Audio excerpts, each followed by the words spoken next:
Massive news today. The government is closing the door on negative gearing for any new investors from budget night.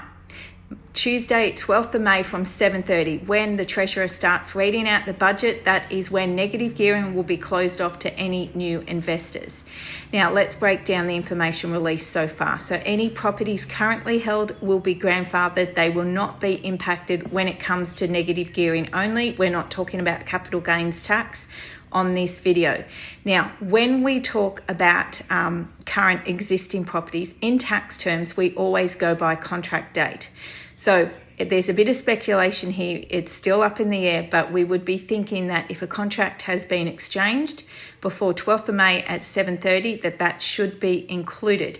Now, moving forward to new investors, you can only utilise negative gearing when it is a new build. So it's a new build property, a new build apartment. That is the only way you're going to be able to utilise negative gearing moving forward.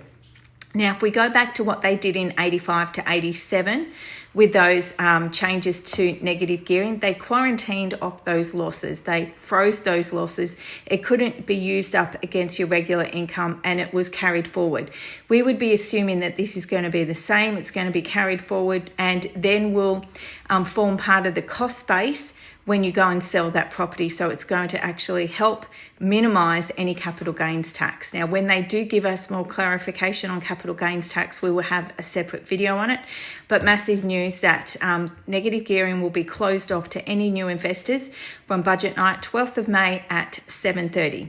Now, this leads us to have a discussion about trust and mistrust with the government. Now, I just want you to put your feelings aside for a moment, whether you're happy about these changes, whether you're not happy, or whether it doesn't even impact you at all.